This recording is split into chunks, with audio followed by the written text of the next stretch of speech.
Hello, and thank you for joining us for another episode of the Panel Network. This is our Sobriety sessions. I am Kristen. Thank you for tuning in. Thank you for subscribing. Thank you for the tremendous onslaught of love and support that we've had and people reaching out who want to participate in this sobriety series. I am your local favorite barber, double licensed cosmetologist. Come through for your tape ups and your touch ups. I'd be happy to help you. Hit me up if you want to slide through the pod and get on and tell us your story. I have this beautiful panel today, and I'm going to go through and introduce, and they're going to tell us a little bit about themselves. This is John. Well, hello and thank you. My name is Johnny H, and my sobriety date is January 6, 2004. Congratulations. Wow, Yeah, that's some time, buddy. I've been sober for 21 years. I was 26 when I got sober, and it's hard being 29 now. Yeah. The math isn't mathing, but I still roll with it. Hey, I also am 29 next week, so I'm with you, buddy.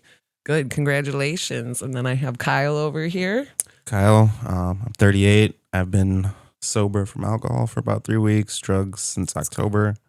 Good for you, buddy. And so I was just trying to enjoy that sober life, like you said. Well, thank you. We're happy to have you. And Kelly, a.k.a. the beautiful Miss Jelly. Thank you. Yes, my name is Kelly.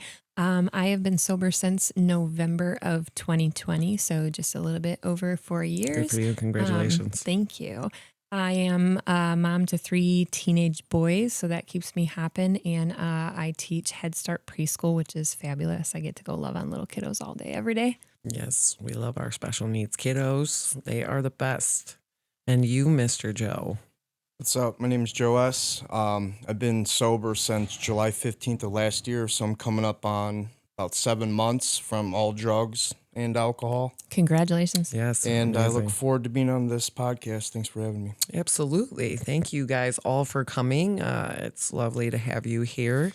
Our special today is we're kind of doing a little bit of a Valentine's Day special today. Everybody here is single and ready to mingle, so hit us up if you want a date. Right. I'm gonna swoop Kelly up though. You can't have her. Don't go into Kelly's DMs. Galentine's. Yes, girl. I'm here for it. Interesting. Don't ruin our parade. We're gonna go have a couples massage. It's gonna be a lovely time. Fantastic. Yes. All right. Set in stone now. So today we're gonna be more, relationship oriented. Join us in 2 weeks. I'm gonna get couples on the show. If you are in a sober couple, a faction of a sober couple, one sober, the other not, whatever it is, if you want to come tell us your story, 2 weeks, we're gonna have couples episodes. Keep an eye out because we got big things coming. I like to start, as always, with my favorite question because I feel like this is one of the most important questions when it comes to sobriety. A lot of people look past this, but I want you to tell me about your first drink. And we'll start with John. Tell us about your first drink, my friend. Ooh, first drink. That's a tricky one because there were a lot of drinks before I drank myself. I was raised around bars, and there's nothing funnier than giving a kid a sip of old style, right? Yeah. But the first time I drank for myself, when I made the decision, hey, you guys are passing around this bottle, I'm going to take some of this bottle. I was around 12, and it's funny because a lot of people describe that magical feeling that they had the first time they had a drink, and I remember, wow, this is disgusting. Mm-hmm. This is horrible. I don't want to do this. And then the bottle went around, and it came time for me again, and I took another pull. I was drinking alcoholically from day one. Mm-hmm. Mm-hmm. Yeah, and I feel like you bringing that up, like how it's kind of funny, to some people about giving kids to alcohol, and we've featured that on previous episodes, how people just tell these stories of having alcohol given to them by trusted family members, friends, things like that, older adults. And it just leads them down quite the path, and I can totally relate, having my first drink. I talk about how mine was Jack Daniels and Budweiser, like terrible, you know what I mean? Like terrible choices. And yeah, same thing. Like this is really gross, but then you get that little bit of that drunk and you're like, I can kind of deal with it, So Definitely. Big important message. Keep your kids clean first, and I don't know why I have to reiterate this, but don't give your children alcohol. I personally believe that we should up the statute to 25 for the legal drinking age. Absolutely. Wait Because the till brain's you're- not fully developed. Yes, absolutely. Wait till your brain is fully developed to be able to go to war and drink. Thank you. Unpopular opinions. Now to Kyle. Tell us about your first drink. Yeah, kind of like he said, growing up around it, like my parents drank a lot, going to bars. And I really didn't want to, like, for a while until I was like 16 when everybody was partying and all my friends and stuff like that. So, I remember just getting like a case of beer for like everybody. So it wasn't just like for me, it was like trying to have a party, but then, starting to drink myself and like some cheap, I think it was like Christian Brothers, some super cheap liquor. The 50-50, the Mad Dog. Hanging out with all that Boone's stuff, Farm. and it was just like, oh, terrible. Yep. All right, Miss Kelly, what about you? Give Well, us something I good. feel like I'm a little bit of an outlier because I did not grow up around an alcohol environment, like an alcohol rich environment. Occasionally, like at holidays and stuff, maybe my family would have a glass of wine, or I remember like brandy slush being the big thing at the holidays. But it was not something that was offered to kids. And throughout high school, even I was kind of that more of that toe the line type of a kid. So I just I stayed away from it. If it was brought out at parties, I was the kid that left. I didn't want to be around it. And in college, so right after I graduated high school, I actually ended up hanging out with it was a guy that had graduated a couple years before me, and he had gone off to college and kind of done the party thing. And so he came back home around spring break and was like, "Hey, let's hang out," and brought a 6-pack of Ice House. And I was instantly like, a couple sips in, because an Ice House was pretty strong for a first time beer, I guess. But that euphoric feeling hit right away. And I was like, it was instant for me. It felt so good. And that was always the motivation for me to drink, was to hit that feeling. It was never about, oh, let's enjoy a nice glass of wine, or it was always to hit that feeling. So I think for me, it was different. Right. What about you, Joe? Oh, that's a good question, because like before I came here, I was wondering if like the drugs or alcohol came first. And this specific moment of like my first drink was like a blackout moment. And I think it was like me and my friends got some Skull vodka, middle school. These girls were super hot coming over from Munster High School. I went to Calumet, so it was a big deal, right? And I just remember like drinking to blackout. Like it wasn't just like the social thing. And like that was like a clear indicator, like early on, like that's what I was drinking for, like that escape. You know what I mean? Like I wanted a good time, but it was always exceeding that. So I'd say like middle school. Yeah, that was the first drink. Yeah. So young, and that's why I have that, idea. It'll never fly, but yeah, 25, I feel like should be the age. You should not be able to go in there and get alcohol at 21, because you start so young. But then again, it's a rite of passage, is it not? It's like Let's talk about last drink. Oh, last drink. Now we're getting into the nitty gritty. Yeah, let's talk about the good stuff. Last drink, January 6, 2004, I woke up in jail and didn't know how I got there. And the funny thing about waking up in jail and a blackout is you're guilty, because you don't really have a leg to stand on. And it was actually January 1st. My ex, my daughter's mother, she found out that I was doing cocaine, and she said, "You're never gonna see your kid again," and rah rah rah. And I was all jacked up, and I was like, fine, whatever. So I just proceeded to go on the bender of all benders, and I quit doing cocaine that night, but didn't quit boozing. And I was drinking like I was using cocaine, which is you drink a lot different, and I was in a complete blackout and went to, we were at a bar, my buddy and I got thrown out, and my buddy came looking for me, and I was gone. And I'd gone to a building, I kicked in some doors and went into this building, and came out, guns drawn, and I went and I opened the squad door. I sat down and closed the door behind me. I arrested myself. Wow. Yeah. Yeah.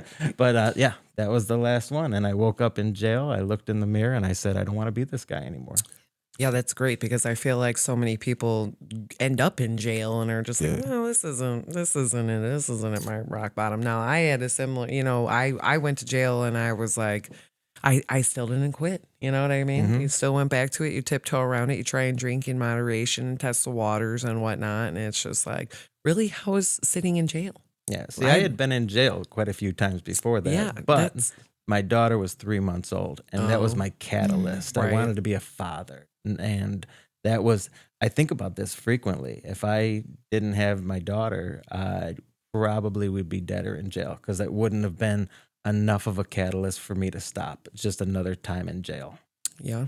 Yeah. And the kids, again, most important part, in my opinion, is taking care of the kids, teaching them a different way because, if they are raised in households where hopefully, you don't experience alcoholism firsthand, it goes one of two ways. You either want to experience it full on or you are just like, no, I'm okay. You don't see it. And yeah, taking care of the kids. I credit my saving my life to my child as well, like taught me patience and everything like that. So I totally get that and commend you for it. And stop for the kids, man. Teach them different. Yes. What about you, Kyle? You want to talk about your last time? Yeah. I didn't get into jail, but I was like I said, like newly sober here, like 3 weeks. And I just remember like the last time when I drank, it was like after like just kind of sporadic drinking, like every couple days, but like too much, to the point where it's like I finally woke up and I was just like, I'm not being productive as I normally am. I'm not like working really. I'm not doing shit. I'm just kind of like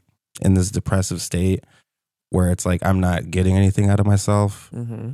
And that was like just it for me. Like I couldn't, like do the things I want to do, like write music and stuff. Like, for example, like Joe here, he would send me guitar riffs and stuff and try and get me back on that horse of, putting our minds where we, get away from that, playing music, like what we love to do, being in a band together. It's definitely something that helps, get away from that mindset of just being like, today sucks. So I just, sit at home and get drunk because, I don't have anything else to do. And kind of like he mentioned, with not doing drugs too, like not doing drugs and start drinking more and more to compensate almost. And it's like, it just doesn't fill that void, Right. Yeah, getting to the point of something is wrong, realizing that goes very far, no matter what you do, whether it be sex, drugs, alcohol, whatever, it doesn't, if something's missing, something's wrong, ain't no amount gonna fix it. No. What about you, Kelly? Yeah, that resonates with me so much because I understand now on the other side of it that I was drinking to cope and to numb out. And so I had tried several times prior to get sober. I first got sober in 2002 and was sober for several years and then decided, well, maybe I can do this thing in moderation and kind of went back out there. And it was fine until it wasn't. I went to treatment, a 30-day treatment in Florida in 2018 to avoid DUI. Came home, was sober for quite a while, and then still struggled a lot with mental health issues, depression, anxiety, PTSD from past trauma and that kind of stuff. And just struggling with a really dark, deep depression, suicidal ideation, that kind of stuff. So my last drink was actually drinking up the courage that it took to make an attempt on my own life. I've tried 4 times. That was the 4th time. Thankfully, I was found by a good Samaritan who called the police. I ended up in the hospital, ended up back in treatment, but thankfully was able to dig deep and do the work and recognize, okay, these are the broken parts of me and drinking is not going to make that better. I'm just avoiding dealing with this problem. So that was really rock bottom for me. And the attempt was because I felt at that point like everyone that I cared about in my life would be better off without me. I know now that that's not true in my that's never sober true. mind. Right. But alcohol is pretty deceptive, pretty powerful. And so thankfully went to treatment that saved my life. Got sober for my kids, and like you said, just trying so hard to teach them better by being honest. Yes. This is my struggle, and therefore it could be a struggle for you. So Right. let's talk about it. Let's have open communication about it. I don't give them a blanket like don't ever, you shouldn't, but talk to me. Let's be open about it. I want you to like, they've seen me struggle. They saw they lived while I was in treatment. They lived without me. So it absolutely impacted them, but I think we can do better by opening those lines of communication and really, being real with them, being authentic with them, and not being afraid to show them, hey, I make mistakes. I'm human. Yeah, thank you. Those are all very great, valid points. I totally agree with everything that you have to say, especially communication. Communication in all relationships, period, is key, whether it be a parent and a child. Now, you work with special needs. I have a special needs child. And a lot of people going into that, think that they're not going to understand. A lot of people won't, no one understands me. No one's going to listen to me, et cetera, et cetera. But if you really take the time to sit and be honest and communicate, even like my own child, you're preconditioned and think, oh, they don't understand. But Yes. if you really talk to them as humans, if you communicate and are vulnerable, with your emotions, and I think that that's very beneficial. Powerful. Yes, absolutely. And then tell them, I've been there, I've done that. Don't hide your experiences from them. Let them know the reality of it. I know people who are dead. I know people who are in prison. Amen. I know people who crash their cars, et cetera, et cetera. Like, let them know, hey, guess what? You're not special enough to have this miss you. You know And what I you're mean? going to make mistakes. Please come to me. Yep. Yeah. Do not, I think so often for me, the shame of it, Mm-hmm. the shame of what I was doing, I hid my mistakes and tried to handle it on my own when I needed to reach out and ask for help. So trying to teach them better. Come to me. I will help you, whatever it is. We will figure it out together. You're not on your own.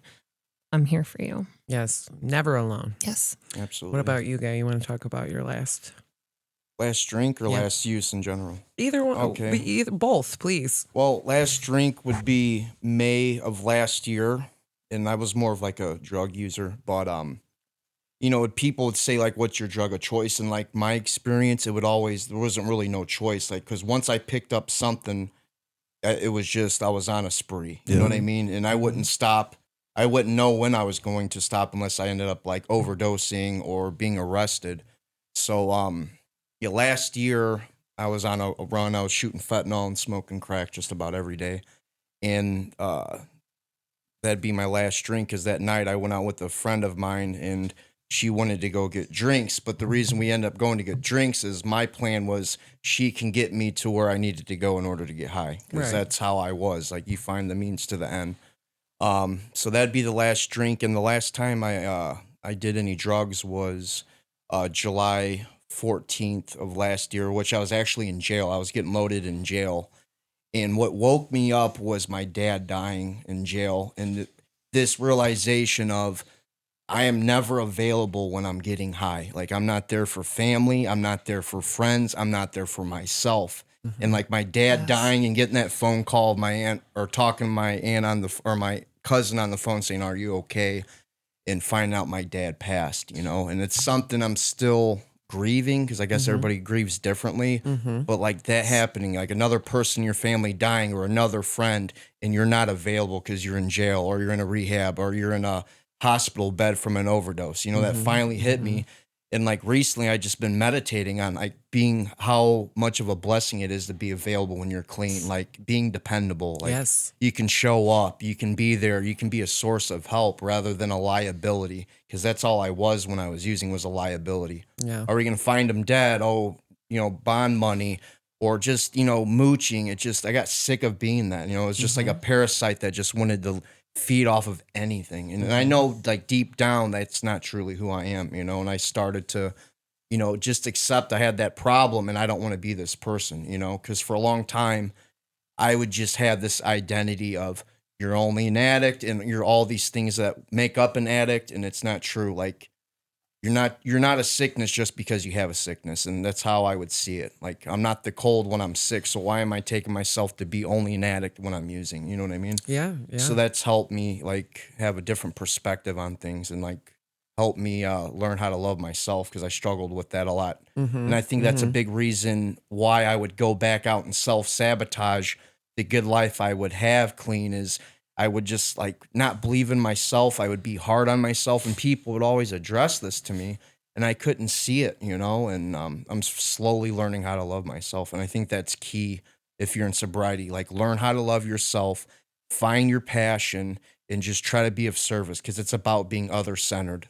Yeah, So I totally agree. Totally agree. Those are great points. And I think it all falls into the relationship category because, like you said, being present, like that's something that you should be entirely proud of. Because when I think about my sobriety, I think back to how I was when I was actively drinking, you know, and it's like 3 days a week, you're going to get drunk. The other 4, you're hungover, you know, and then one day for good measure. You know what I'm saying? And it's just like, you know, people call you and you're like, oh, fuck, I'm drunk. Like, you know, or you're sleeping in. I've had that with experience in relationships with my ex an addict and an alcoholic, and just like thinking back to some of the times, like, man, I really could have fucking used your ass and you were passed out. You know Right. what I mean?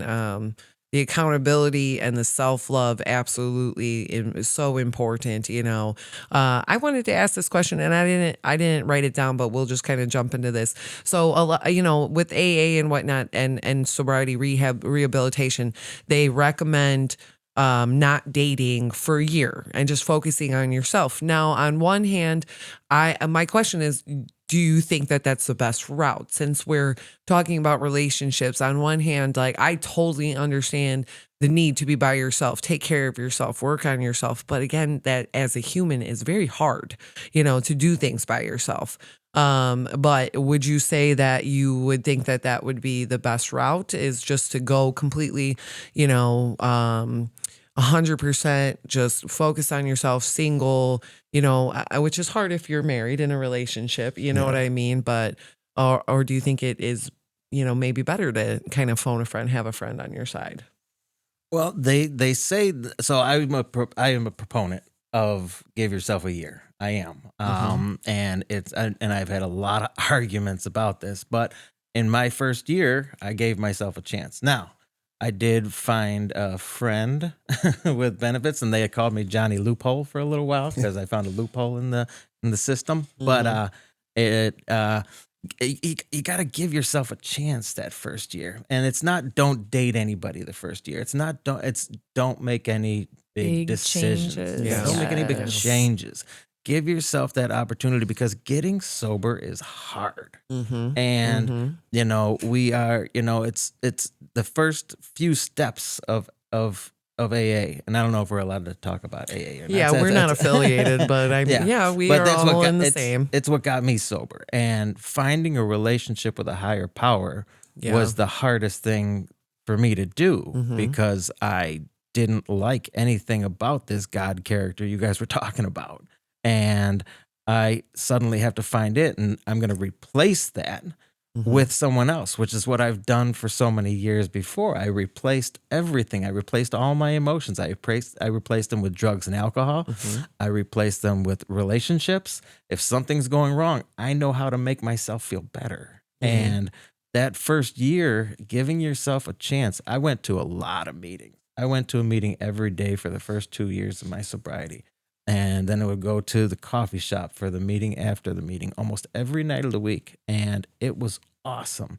And looking back and seeing how life is now compared to then, it was really easy. Yeah. It was really easy just going to meetings, getting sober, learning the steps, finding a higher power, doing all the things that they were telling me to do. And it changed my life, you know? And had I started looking for a relationship, jumped into a relationship filled with ups and downs and my lack of self-esteem, it would have been horrific.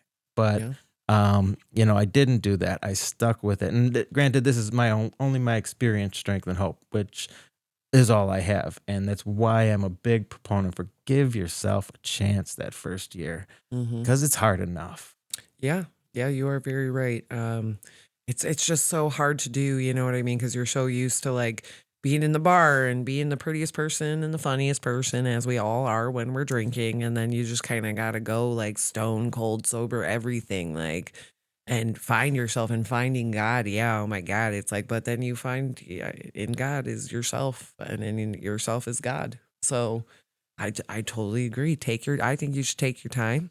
Mr. Kyle, you're new. What do you feel about, the next year of your life, as far as like, do you feel like a relationship would be something that you think would be beneficial for you, or do you think it would be better to give it, the old college try alone? Yeah, no, I totally agree with him about giving that time, because it gives you so much time to get to know yourself, and like myself, just trying to refamiliarize with the things I enjoy, the things I want to do, the hobbies I want to do.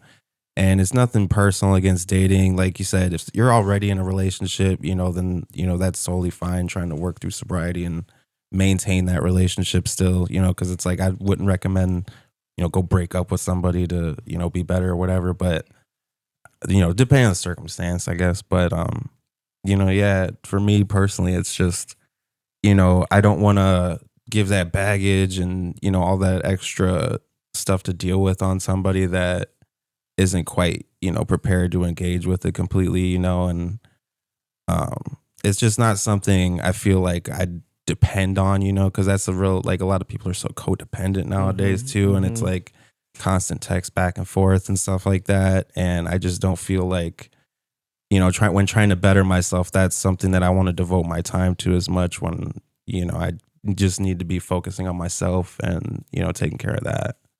Yeah, there you go. Focus on yourself. Very hard, but very, very important. Absolutely. Miss Kelly, what do you think? For me, I was married when I got sober, but I understand in retrospect how my illness affected our relationship, and we were very codependent.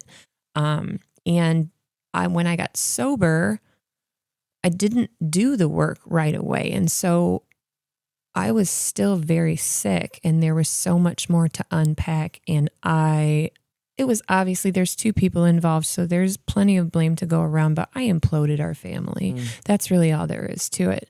And even recently, I've been dating. I didn't date, right out of the box getting divorced, but I've been dating, and I recognized I still have so much work to do.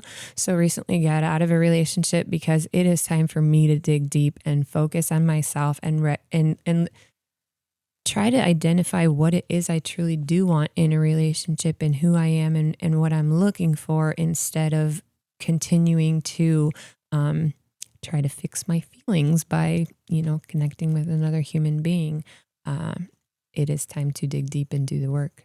Yes, absolutely. Take time to think about what you need instead of what you want, because trust me when I say, there's part of me that's like, ooh, I love a sharp looking man, slips a bag of Coke in my back pocket and $100 wrapped up in $100 bill. Yes. No, I don't need that. Right. So definitely sit down, I'm an advocate for writing and making that a list. That's something that Austin likes. He said on the podcast about, shout out Austin, just writing everything down ever. Like, even if you're like, you got a safe buddy that you're like, I'm going to shoot this text to just so you remember it, do whatever you can, like, because that, in my opinion, is the best way to really do your shadow work. Yes. Unfurl your mind, and get down to like, what do I need as a sober person, as opposed to what do I want? Like in addiction, you spend so much time like, what do I want? No, what do I need? I don't need cocaine. I don't need that douchebag. Like, I need safety and peace. Yes. Peace. What about you, Joe? What do you think? Oh, First year man. sober? So I highly recommend that. My last two relationships, I used with the women, and then I got clean and like tried to work it out thinking that's what I wanted. And like the lights would turn on and I would like go against the grain, and like if I was being honest with myself, it's like I was going against that. Like I knew wasn't healthy for me. I shouldn't be with this person. And then I'm not trying to point the blame on them, but I know like the self-honesty is so important. And I knew I was trying to live differently, and not being with a woman wasn't. It would be the smarter thing to do in the situation. Um, and I feel like it can lead back to like going back to using and drinking, because Yep. it's like you're trying to focus on you, and then it's like, well, you got this person. Then if they're an addict or an alcoholic in recovery, it's like a big mess, and that's how it was for me, you know. And now it's like I try to just not even entertain being like with a partner or anything, because of like all the hell I've been through from my ups and downs, and like not being clean and being clean. And it's like that's what I want to do, like have a true authentic relationship with myself, so that when the time does come, it's not like, oh, I want to be in relation, or I need to be in a relationship. It's like I want to be in a relationship because I have something to offer, rather than being this person that's still neurotic at times and getting his shit together. You know what I mean? Like I want to be a true partner, like a true partnership, as they'd say, you know? Yeah, that's great. And a lot of people should focus on it. Being who you really truly are and not using alcohol or anything else as a mask. You know what I mean? Because I think about I think about me when I was drinking, and even certain people who have known me for years are like, well, that's not how you were, that's not who you are. No, fuck you. This is who I am. Right. You know what I mean? And I've worked hard as hell to get here. So, yeah, showing up authentically as yourself and finding somebody who is authentically themselves and hoping that it works out for the best, which great segue into my next question, which is what was your experience dating an addiction like? Oh, experience dating an addiction. That was a train wreck at all times, because it was just addiction.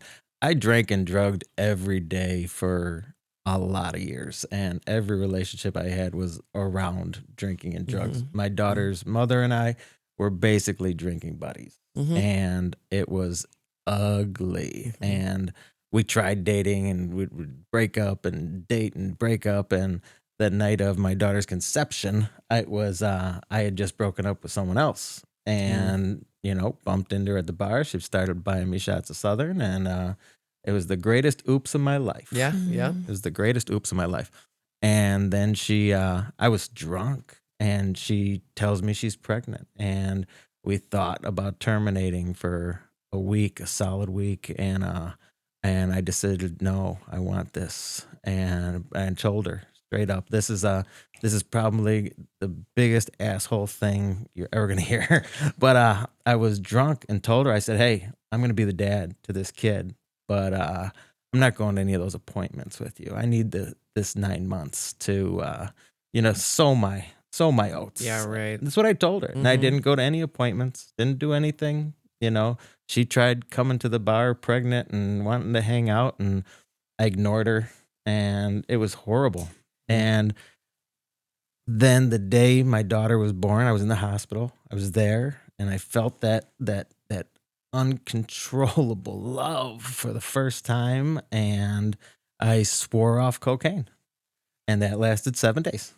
And then I was right back on it, and it was just bad. And then I quit drinking, and we decided we were gonna work it out, and we were gonna do this and be, us for the kid. And that lasted 2 months because she was drinking and I wasn't. So it was eye opening, because it was like I got to see myself. I got to see myself, and it was pretty crazy. But I was not a good dude, not a good dude.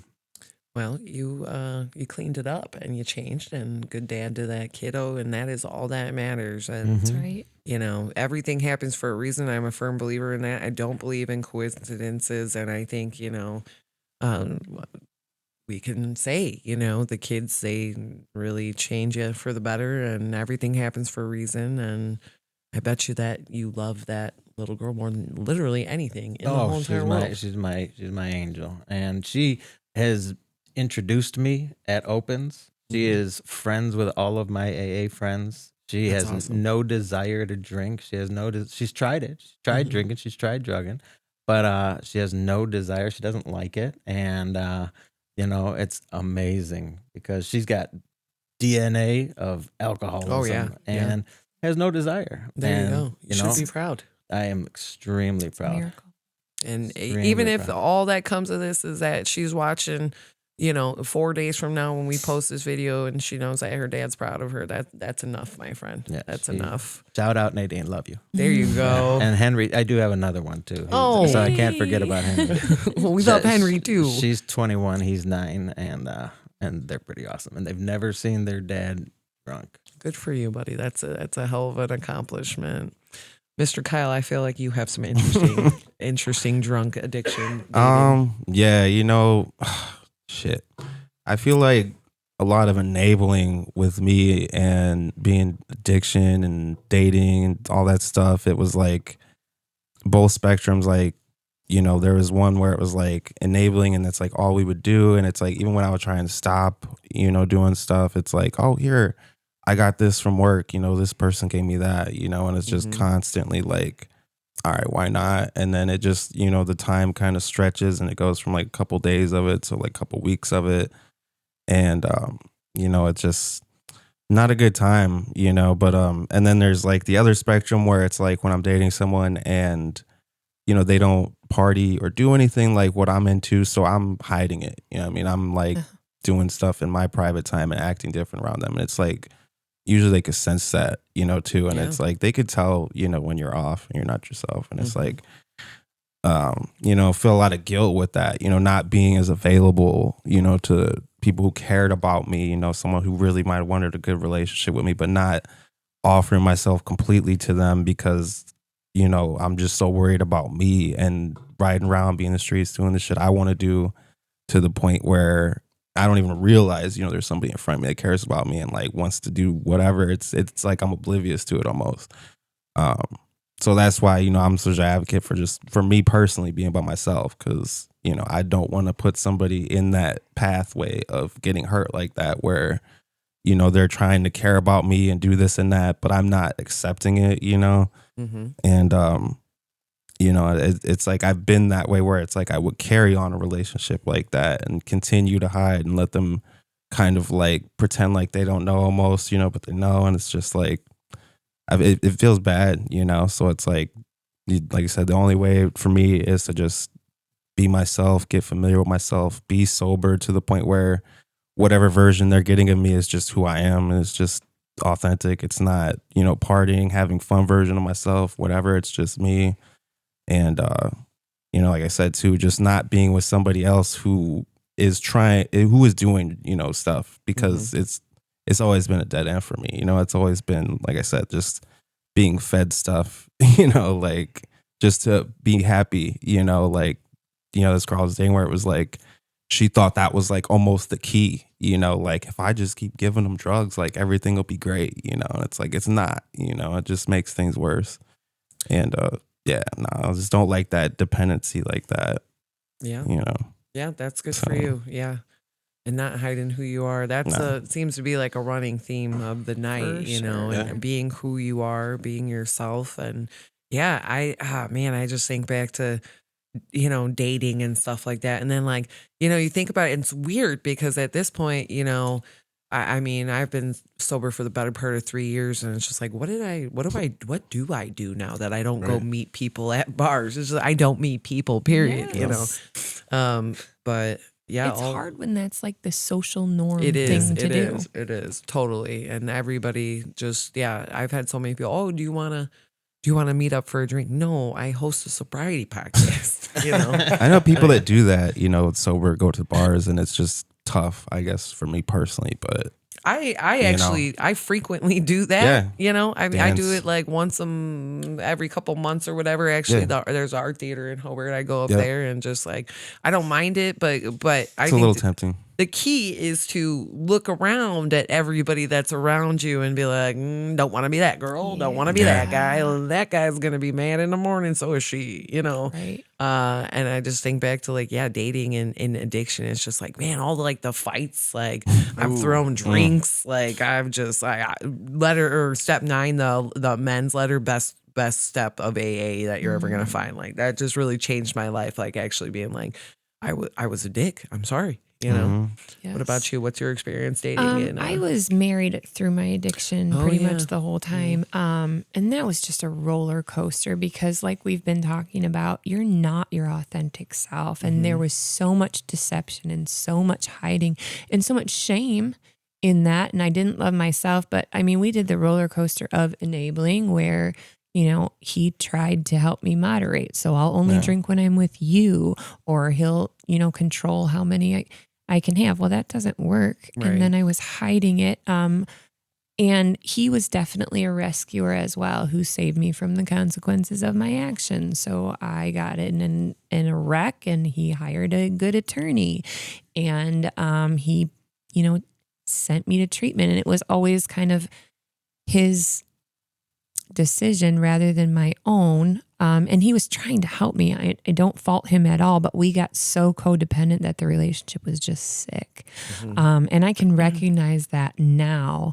But when you're in the midst of addiction, you don't feel that either. So I know I wasn't showing up as my true authentic self in our marriage or for my kids. And it got to the point that it was so toxic. It really was. And it's not, you know, it wasn't the relationship that I think I want my kids to see and grow up and model. Yes. And again, he was trying to help, but in his way of helping, he was preventing me from experiencing the consequences of what I was doing. And so just kind of prolonged that addiction cycle. Very good points. Very good points. What about you, Joe? What's your experience dating and your addiction? Very rough. I don't think I've ever been sober in a relationship, you know. Like the last two women I dated, you know, we both used together.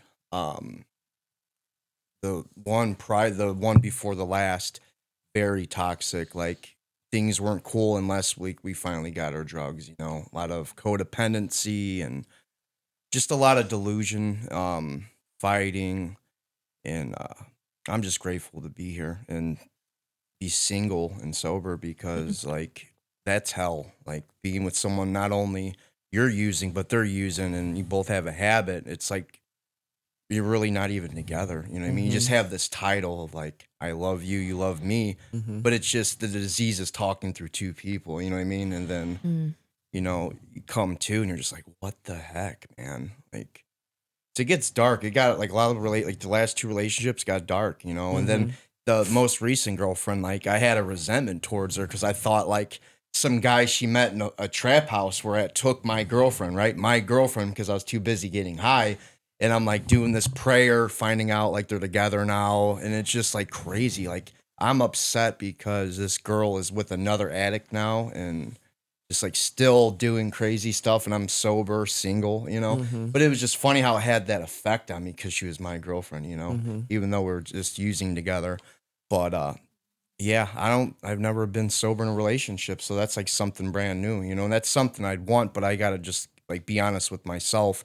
There's work I have to do, you know, and I know we all want connection and we want to spend time with somebody, but it's like I feel like the biggest reward for myself would like be getting my act together, as they say, you know, clean up your own act, get your house in order, stuff like that. Because yeah, the codependency and stuff, it's not healthy, you know. I've been there with it. Yep. I can look back at things now and be like, wow, why did I do that? You know, and oh my God, I hope nobody remembers that. I was telling one of those stories today. I'm like, whoo, there's quite a few people who know way too much about me. So now that we're touching about, you know, sobriety and dating. Do you want to touch on how your sobriety has affected your dating, or maybe some positives that you found in dating in sobriety? So I've dated in sobriety, and I've gotten married in sobriety. I've gotten divorced in sobriety. So I've got some ups and downs, and the biggest thing of it all is I've learned a lot. I've learned a lot about myself. I've learned a lot about relationships. I've learned a lot about, you know, God, you know, and you know how. So when I met my ex, you know, I didn't believe in God, right? I didn't want it, and I slowly but surely it started creeping in, and the program was my God for a long time until I found something that I could love and trust, which was the spirit of the universe for a long time.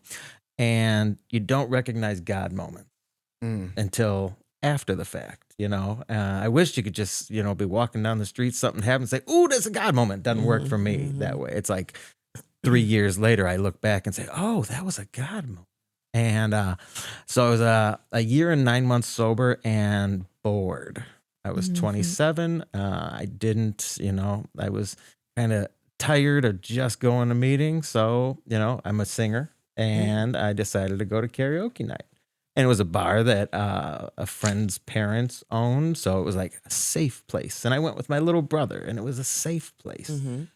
But I was going to the bar, and a bar I used to drink at. And being sober and going to the bar, especially new in recovery, that's a bad idea. And that was where I met up with my ex-wife again, who I'd known for many years, and she was drunk as a skunk and in a bad way.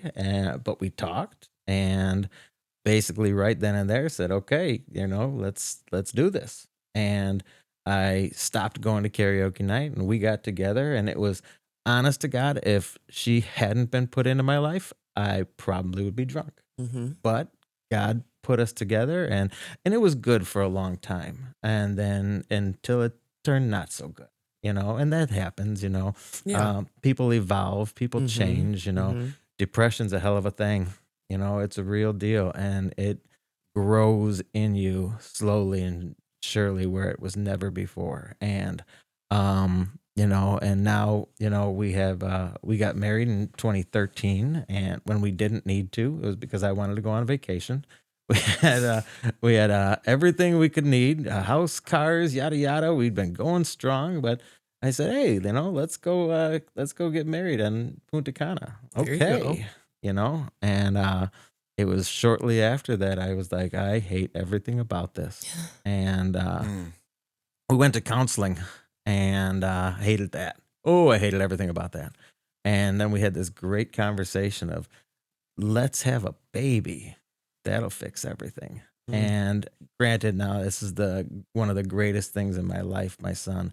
But it was probably, it wasn't the right way, I guess, and so, we divorced and separated, and then I've dated quite a bit, and it's different though. It's different now, because you learn all these things. There's a great book, Emotional Sobriety, and he talks about relationships, and he talks about self-esteem, and how when you get into a relationship, it has to be even.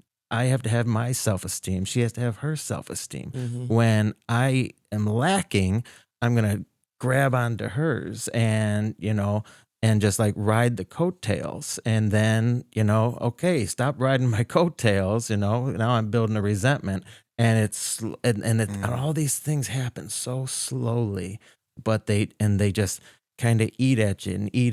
And, communication. Yeah. Communication is the key, and Absolutely. communication is the key. And the biggest thing I learned from my stop making lists. You said it's great to make lists. Stop making lists against your partner, because that's what I would do. I would Don't keep an account. Something would happen, and I'd just put it on the list. Put it on the list, because I'm told in AA I have to acceptance, patience, tolerance. And I accept too much, and instead of talking about it, I just accept it, and I'll go bitch about it at a meeting, and then next thing you know, my list is built up until, I want to explode, and I don't explode, and I just keep it going. And I think that was the biggest thing in my marriage that, eventually drove us apart, and, she had her part, but I have my part, and I recognize it. I take, I can make it real negative and put my head in a hole, or I can use it as a learning tool and moving forward in future relationships. This is don't make lists. Yeah. Don't make lists. Keep my self-esteem. Recognize if my partner's self-esteem is lacking. Let's talk about it. Yes. If something's going wrong, let's talk about it. And now I probably talk too much. No, you're not. No, this is about communication. Yes, again, is key. If you have an issue, you know what I mean? And everything nicely, you know what I mean? Like, what's the Yes. rule? Like, if you're going to say something, do it without hurting feelings. I mean, some things can be left unsaid, if they're going to hurt feelings, or if you have to hurt feelings, do it in the nicest way possible. I think those are all very good, valid points. And thank you for speaking. Um, Kyle, what are you excited to experience in sobriety and dating? I guess just, being able to see things clearly, Yeah. it's, not having like that blurred vision of, when I'm dating and, looking past red flags and things like that, because I'm having so much fun on my own that I don't care. Being able to have that clarity. And again, just being able to be available, like you said, not sleeping in and just being out of it and out doing shit, whatever. Actually being able to, just be available and give myself to somebody, in that time when that time is right. It's been probably like 10 years, between using and drinking and doing stuff like that I feel like I haven't been available. So it's, it's kind of exciting to think about that, the idea of, just being myself and having that clear mind state and being out of that fog. Yeah, having a whole different type of relationship to be able to look forward to, instead of relationships that are based around addiction. Right. Now, relationships that are based around sobriety. Right. How about you, Yes. Kelly? What's your experience like in dating sober now? So I was in a relationship recently, and in doing the work again to dig deep and work on the underlying things that caused me to drink in the first place, I'm starting to recognize maybe I don't have the healthiest attachment style. And so I think I also attract people that maybe don't have the healthiest attachment style. But with a clear mind, I can now get to the point, and have gotten to the point where I can look at it and just say, hey, this is not for me. Mhm. This is not adding anything. If it's costing me energy, and it's negative and it's robbing me of my peace, Yeah. this is not for me, and I need to be okay letting it go and trying to be on my own. Dating now at the age that I am, and 29.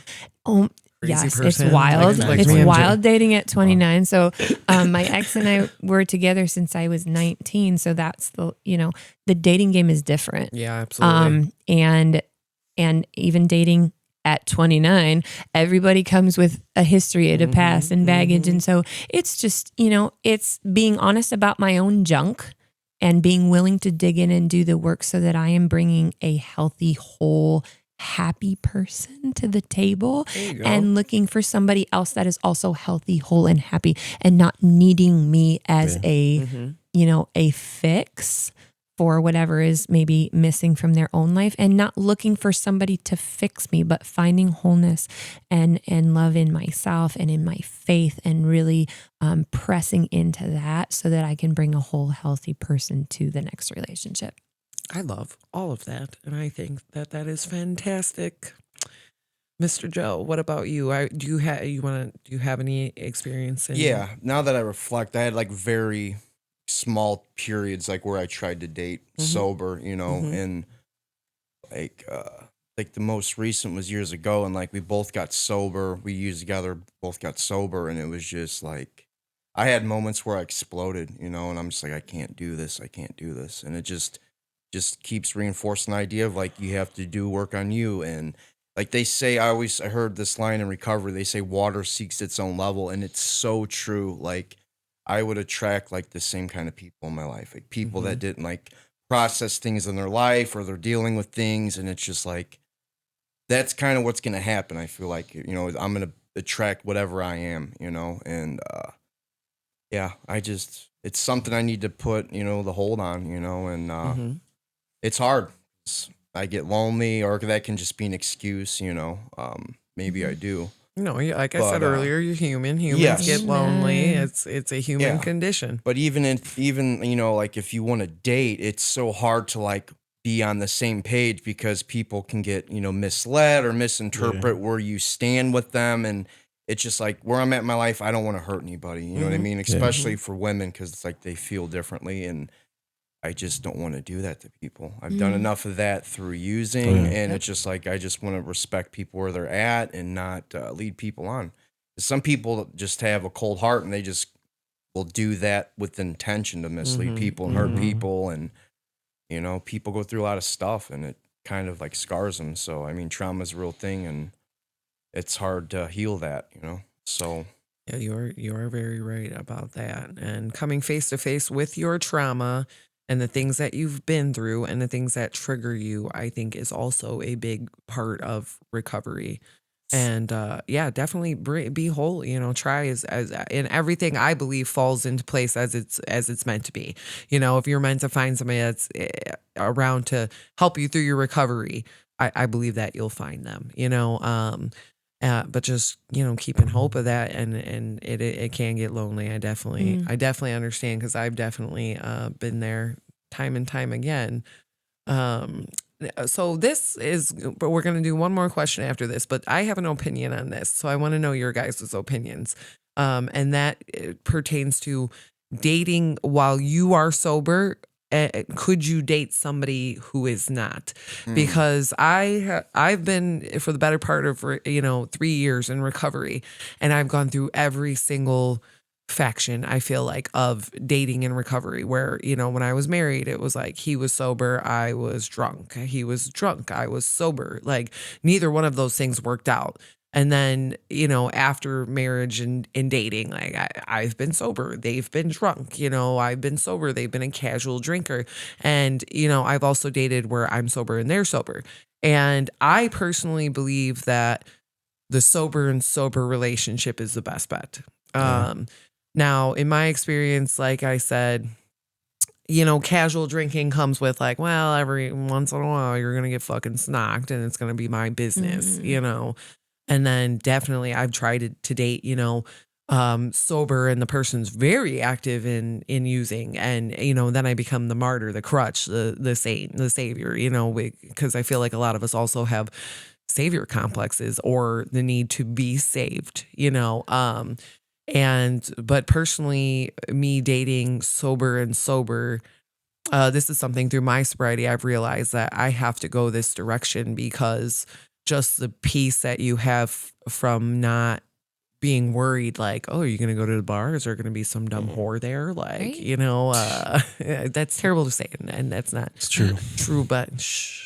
But or are you gonna get into a crash because you got roadies? Is your dealer gonna be there and you're gonna come home and have a seizure? 9:00 in the morning? It just happened.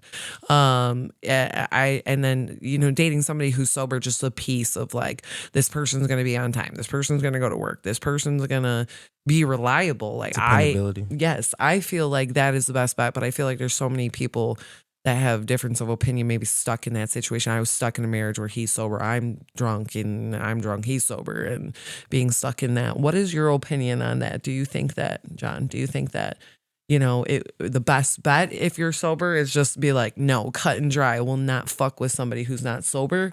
Or, you think everything has a reason? And It's a hard one, because my ex drank. Our whole marriage, she drank, and and it never bothered me. It never bothered me at all. But she was also, she didn't do drugs, so that was big. And wouldn't like go out every night of the week. It's weird, because we put, we're quick to judge, and you drink. Oh, you drink? So I automatically put them at my level. And it's like the worst of the worst.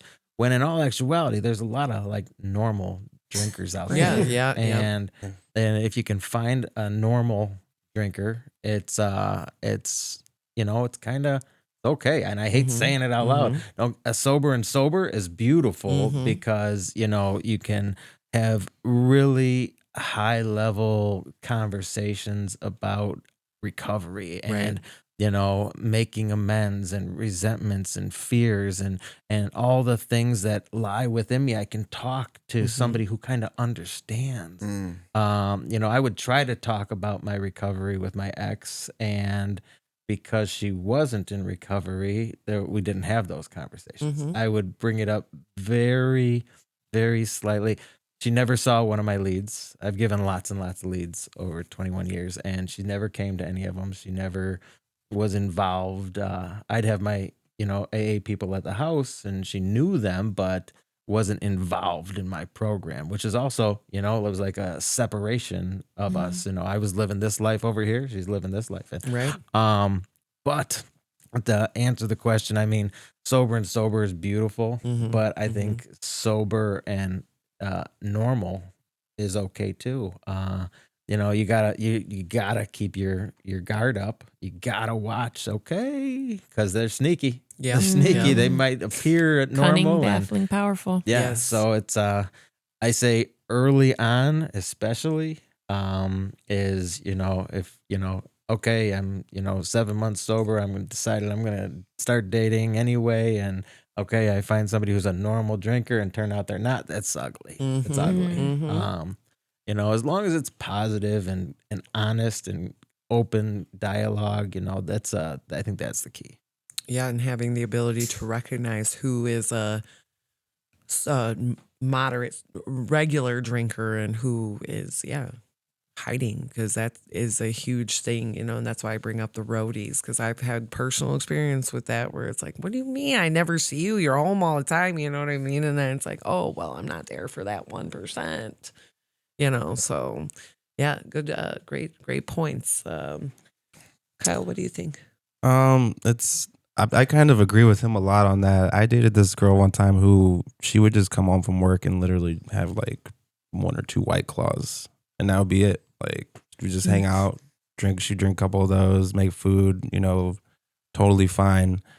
But it's like, it's not like I'd see that and like I might want to drink, and it's like not my level almost. I'm like, God, like how does she even have fun like just drinking White Claws? Yeah. It's like, but I'm like, a lot of people are like, he said normal like that. Like that's normal. And I'm like, what I'm doing was not normal, wanting to drink to black out and party and keep it going for hours and all that.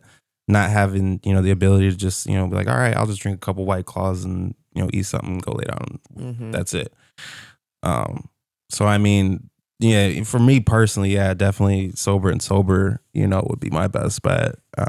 But I mean, in general, yeah, I feel like if somebody is, you don't want to label him, like he said, automatically just because they do drink as, my level or, as extreme as I was with it, to the point where I don't want to judge them for it. And I don't want to like expect them to feel obligated to like have to hide that or not do that, if that's the case, especially if they do have it so well under control and I'm able to be around that without being, wanting to drink with them or whatever. And it's like, I really don't, because I don't even drink White Claws and stuff like that. So it's like another reason for me not to drink, because I'm like, it's not even fun at this point. It's not what I want to do. So, I could see it, but I mean, for now, I definitely would lean more towards, it was kind of neck and neck almost, but I would lean more towards sober. Yeah, I think that's the best bet for the first year or so anyway. So newly to it. Yeah, make it a deal. If I am going to fuck with anybody, make sure that they are 100% sober, and most, likely, hopefully have more time on their belt where, they'll be able to keep you straight along. What about you, Kelly? For sure. It's so complicated because, like you said, there are people that are normal drinkers, but if you look at the actual science behind it, like there is really no safe level of alcohol. It's a carcinogen. Like there are so many negative things that come along with it. In my most recent relationship, when we got together, he was not sober, but through just not even me asking him or pushing him, but through just watching my lifestyle, he chose not to drink anymore. And it just led to a more authentic connection. But I think for me now moving forward, it just comes down to knowing my boundaries. setting those clearly, communicating those clearly, and then sticking to them. I can't have alcohol in my house. There's just no way, shape, or form that would be safe for me. I know that at some point, that sneaky little voice in the back of my head is going to say, well, this time you can just, have a couple and then put it back, and then it'll be over and done with. And that never works for me. And so I know for sure can't have it in my house. I've been on a couple of dates prior to this relationship where, we went out for dinner and maybe he ordered a beer with dinner, and it doesn't bother me. It doesn't necessarily tempt me, but I don't think it leads to the most authentic connection, because regardless of how many they have, it does alter your personality. And so what person are you going to show up as? And I want a true authentic connection. And so I do think that for me, it's probably going to be sober and sober.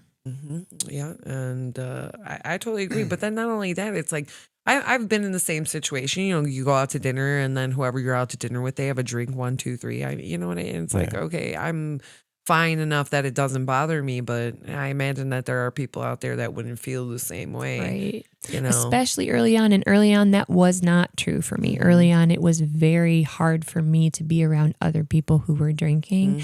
It took a long time for me to get to the place where I can say, okay, that's my thing. That's not your thing. So I'm okay with you doing you. But I think, like I said before, for authentic connection, for me, I think it's sober. I love that. What about you, Joe? What do you think? Yeah, I'd say the sober and sober. I did have experience like being sober, and the girl I was with like told me once I was sober that she wanted to continue to drink. And I assumed at that time it would be okay, but I was like lying to myself, because there'd be moments where she would drink with me, and like we would hang out, and it felt like I was dating a different person. And over time, there was like the resentment would be very subtle, and it would just intensify over time. And I remember one night she came over after going to the bar, and it was like I just completely like shut her off, like I didn't even know who she was, and I'm like, I can't do this, and like told her to go home, not thinking like she was drunk and she just wanted to be with me, and like how it was wrong for me to tell her to leave knowing she was drunk, like go drink and drive home. So I guess depending on like if the person's in sobriety and like they're gonna be with someone that does drink and you're aware of it, like it's gonna show you where you are. Because I know for me, like I was early on and like I was triggered very easily, even though drinking wasn't my thing, but I did drink. It affected me in a bad way. So I would definitely go with like the sober and sober. I think that's a good answer, and I think that would be my advice for anybody out there who is struggling or considering the sober alternative. Obviously, there's a lot of love and support here for everybody. Come one, come all. And so we're probably over about an hour now, so we're gonna wrap it up. And the last question, with Joe kind of leading in that direction, is what advice do you have for people who are trying to get on the bandwagon, stay on the bandwagon, not only that, but have these authentic relationships and connections in their sobriety, or just period? Great question. Thanks. Great question. And you've done a lot of great questions tonight. Yeah, This has been how really about it? awesome. How And about Joe it? has led into every question. It's like you guys set this up, honestly. But advice or suggestions, when it comes to relationships, God puts people into our life. Yes, he And does. if you're new to sobriety, meetings, and your relationship with your sponsor, important. Your relationship with your network, important. So that when you get into relationships with potential partners down the road, you have people to talk to. That's the key. I mean, the whole thing about this fellowship is being able to talk about my issues with other people. And, that I think learning how to love the people in the program is what inevitably I learned how to love outside of the program, and love everyone, and have that openness and the dialogue that can really spark something. Otherwise, it's just the same, high level superficial. And, the fellowship taught me how to actually communicate and really express myself. And it takes away fear. Fear is the biggest, it's what's going to draw me back out every time. And having somebody I can talk to, if I'm 9 months sober and thinking about getting into a relationship and I don't have anybody to talk to about this, I'm jumping in with a ton of fear. And, and then I'm going to start making bad old decisions again, So when, this word relationships, it's that relationship with your network of trusted people to talk to, and your relationship with God. And Amen. that's it's so important to be able to talk to God and be able to sit and listen, and then when the God experiences come, be able to recognize them. It's crucial, and it's so funny saying these things out loud, when I know who I was before. I'm baffled all the time, just hearing myself. What are you talking about? God, what? Really? Okay. Yeah. I'll I go can with it. totally relate to that, because the God thing is like, that's what I credit to saving me in my sobriety, because I had done the sober moderation drinking, the sober without God. And I brought this up in past pods that, I had gotten to the point where, you come to this point of like defeat or disaster. You're either defeated with it, or it's a disaster. It's jail, it's death, it's whatever it may Right. be, but I had come to a point where I was just like, accepting powerless over alcohol. Hate that. Don't want, I didn't like that. I Didn't sign up for that. I was strong. I'm not stronger than a bottle. I don't like that. You know what I mean? But then once you take a step back, you get God in your life and you realize like, that's a demon in there. I'll swear every episode up There's and down. a reason they call it spirits. Yes, exactly. There's a reason. Yes. Exactly. It's literally translated. And thank you. We will go into that kind of stuff in further episodes, because that's my path with this. But yes, accepting God. And I said before, I just came to a point where I was just like, fuck it. I've tried everything else. So why not? Like, let's go, big guy. See what you can do, And so I'm just going to bring this because this is my opinion. On people trying to get in the on the wagon, stay on the wagon. Now, you've talked about the fellowship and like reaching out and having people to communicate with and talk to, but I'm an extremely extroverted introvert. And so I liked going to AA because like I liked hearing the stories and I liked having like, oh, well, I'm not alone. But I feel like my best advice is do your shadow work, do your Yes. inner work. I personally have benefited, I feel the most from picking out every single self-help book that I can get my hands on. What's the one? Dating, sober, single, something like that.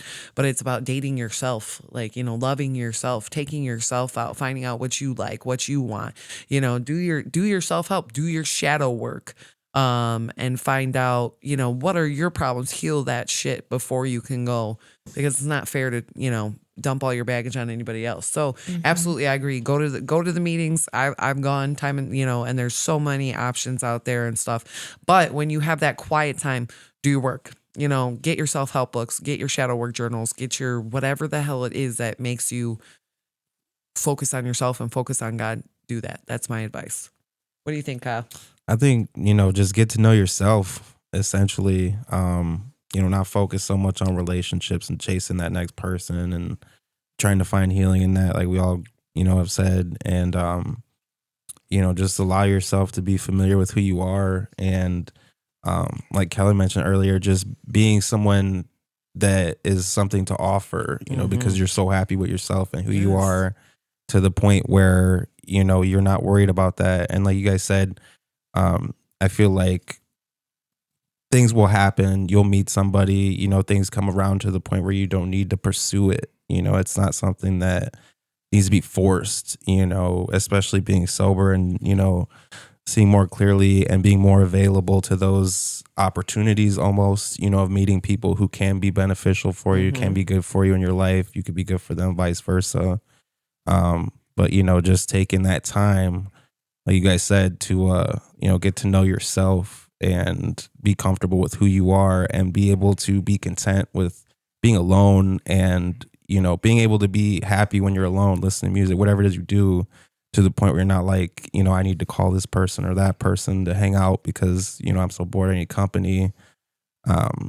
Because I feel like it just unlocks a new ability in yourself to be able to have that. When you're content with yourself and at peace with yourself, you really don't need much. You're so happy to the point where, you'll go from, I feel like, we may attract the more toxic people, but I feel like it goes from that spectrum to attracting people who may actually really be good for you and, better for your life and you for them, Yeah. Yeah, those are all very good points. Again, you guys have had amazing just views and opinions and stuff on this pod. I'm very proud of all of you, especially you, Guy. We've known each other for a while. I know where you come from. You know where I come from. Yep. And for you to even have 3 weeks under your belt, Thank you. There you go. It's incredible. If everybody sitting here can You're do great. this shit, you can do this No, shit. you guys are great. Motivation, Yes. inspiration. Yes. And I want to hear your Absolutely. And I thank you all for the profound insights that you have shared. I feel like every time I get together in fellowship with other sober people, I learn something. Mm-hmm. And I've learned a ton tonight. And I echo a lot of what y'all said. For me, it starts with my faith. Dig deep. I'm a believer in Jesus Christ, and that's my higher power, and I press into that. And for me, that's first and foremost in a relationship as well. I need to find somebody with that common ground, because that's a foundation for me for everything in my life. But then also, doing that work, whatever it is, get the books, go to therapy. I took a transformational healing class. So let's dig deep into like your parent wounds and do all that stuff. It's time to awaken. Dig deep and do all that stuff so that, again, you can bring that healthy, whole, and happy person to a relationship. And like you said, you attract kind of the same energy that you put out. So when you're healthy and you're whole and you're happy, those are the people that you're gonna attract. And know what you want. Set that standard high, because you're worth it. You're worth it, and you're worth all the work and the effort that it takes to get sober, because every single one of us knows that it was hard. It was hard, but you take it a step at a time. You take it a day at a time, and a day at a time. I've got over 4 years by the grace of God, and I'm so thankful. It gets better. Keep showing up. Yes. All right, Mr. Joe, send it home, buddy. So I would say one would be find some support group, whether it be 12-step. I know of a really good place that's good for people that are newly sober. It's called Empty Zen Circle in Hobart. Like, you learn how to meditate, like actually meditate. It's good energy. It's like positive people that want to get better. So I'd say a support group be one. Two, find a good, healthy habit like that makes you feel good, because like we're so used to drinking to feel good or using. And I know for me, like, that's a big part of my recovery is like exercise, go for walks, like go and get it. Like, I even get addicted to it. And like, I'd play it myself and be like, oh, this is not good, this is not healthy. But it's like, dude, there's people in the world that can't even make it to the gym, and you're going almost every day. And like, don't look down on yourself for that. Like, you have to have something that makes you feel good, yoga, whatever it may be. And another thing is like the higher power thing. Like, I know a lot of people see the word God and they cringe, but it's because of the connotations that are attached to that word. I know I struggled with that, but the more I opened up mentally and became more open-minded, I wanted to explore spirituality in different ways, like book studies, going to church, the Zen group, reading different literature. And it's like that spirit is there in everybody. The higher power, like it says even in the AA book, deep down within every man and child is the fundamental idea of God. And it gets blocked off, or we get in our head, or we have this misinterpretation of what we think God is. But like, once you explore it, it's like you want more of it. You know what I mean? Yes. Yeah. And I even think in a letter, it was like Carl Jung and Bill W. were talking about like this low-level craving for alcohol was equivalent to like a thirst for God. And I truly believe that. Like, we're craving this higher being that's always available, but we were going down different routes to get it. So I think like that just seeking that higher power, and having like a clear understanding of what it is. Cause some people think, oh God, poor, weak, blah, blah, blah, all this stuff. And that's just not how I see it anymore, because I know of God is like my true nature, Yeah. So Though, oh my, I trusted you to bring it home, buddy, and you came through. Yeah, I love this. I love this for everybody. I think that all of the points are fantastic. We're gonna wrap it up here because we're at an hour and a half, and if we don't stop, we're gonna keep going for another hour and a half. So I want to go back. Does anybody have anything additional that they would like to add before we wrap up? Just thanks for having us. It's a great Yeah. community. Yeah, It's thank a you. Thanks for great, inviting me. great avenue to get the truth out there and maybe reach somebody that's struggling. So thanks for doing this. Yeah, absolutely. Everybody who is here today will be tagged when the video gets put online. Feel free to share, tag your friends, tag people who would want to come through, speak, tell their stories. Like I said, 2 weeks from now, we're going to be doing a couples episode, couples in sobriety, different factions, like we said, of sober and not. So I think that our points here, we should wrap it up, is be good to your kids. Amen. Be good to yourself. Yes. And in the words of Jerry Springer, be good to each other. Mm. And then also, before I go, I love you, Shaq. Shout out to Shaq. He is the inspiration in everything that I do. And keep the gummies coming, buddy. All right. Thank you. Thank you for Thanks so joining. much. Tune in next time.